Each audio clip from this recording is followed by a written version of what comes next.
juga sebuah kasus akrania janin tanpa tempurung batok kepala yang baru ditemukan. Diketahui diagnosa ini pada akhir trimester ke-1 menjelang trimester ke-2. Dan salah satu yang membantu diagnosa ini terketahui dari rujukan sejawat, karena pada akhir trimester pertama nanti kita mulai mengukur tempurung kepala. Nah, pada saat dilakukan mau mengukur itu, dokter yang memeriksa ini tidak bisa mengukur batok kepala yang harusnya bisa diukur sempurna. Jadi kemudian karena bentuk kepalanya yang dicurigai tidak sempurna, langsung dikirim ke saya dan kita temukan kasus seperti inilah. Inilah kasus akrania ya pada akhir peralihan trimester pertama menjelang trimester kedua. Jadi usia kehamilannya ini udah sekitar menuju ke 15 minggu lah. Jadi struktur-strukturnya semuanya harus sudah terlihat kan, tangan, kaki, semuanya sudah sempurna. Tapi sayangnya batok kepalanya ini tak terbentuk sejak awal. Inilah kasus akrania atau nama lainnya anencefali atau eksencefali. Janin yang terbentuk karena batok kepalanya ini tidak terbentuk ya, akrania. Pasti sudah pada membaca resiko-resiko yang terjadi penyebabnya. Jadi ya Anda bisa mendengarkan penjelasan sampai akhir. Resikonya karena pertama paling banyak infeksi virus, ada infeksi tokso, rubella, sitomegalovirus, herpes, juga ada infeksi dulu COVID ya. Kemudian yang kedua paling banyak itu karena defisiensi, kekurangan asam folat. Maka pada kasus-kasus terjadi seperti ini pada kehamilan berikutnya, sebelum perencanaan kehamilan si ibu sudah start 6 bulan sebelum kehamilan direncanakan harus sudah persiapan minum asam folat.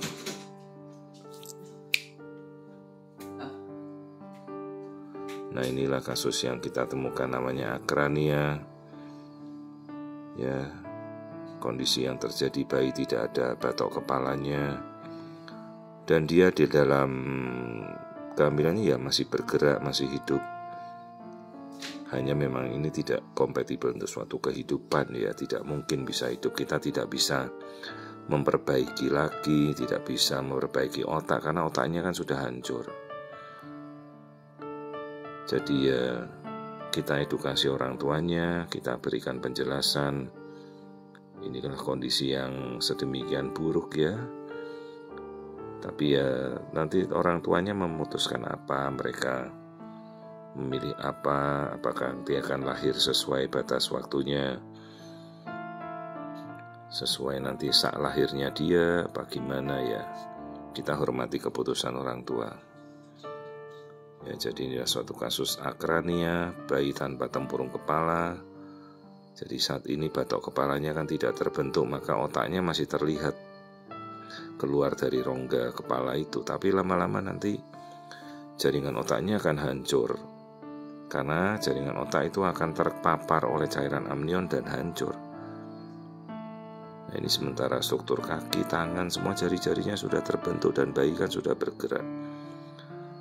Dan pergerakan itu dipacu oleh susunan saraf pusat ya, meskipun di otak sudah rusak, tapi dia masih ada di saluran saraf yang di tulang belakang.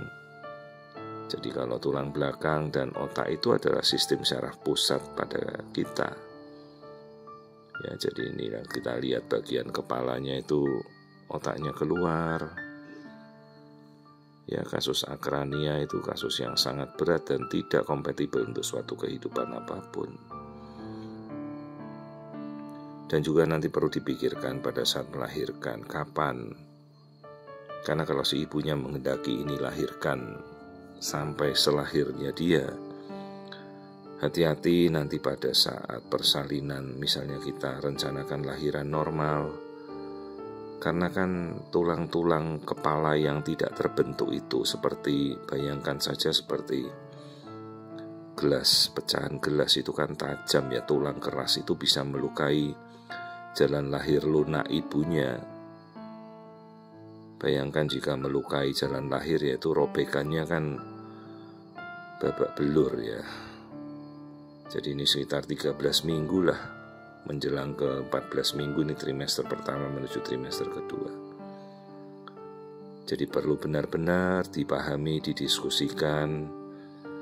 Apabila si ibu berkehendak untuk lahiran normal, jangan sampai dia menciderai jalan lahirnya sendiri akibat robekan tulang kepala bayi yang turun ke jalan lahir kemudian dipaksa untuk masuk ke bawah. Kalau kepalanya bulat terbentuk utuh kan jalan lahir itu bisa terbuka. Nah sekarang kalau tulangnya seperti ini tajam-tajam, bagaimana dia mau membuka jalan lahir ibunya? Salah-salah malah robekan jalan lain, perdarahan, kasus yang sangat berbahaya untuk si ibu, keselamatannya. Sementara melahirkan bayi yang cacat. Jadi benar-benar kali ini kondisi yang dipikirkan adalah ibunya dulu. Jadi kesehatan ibunya dulu.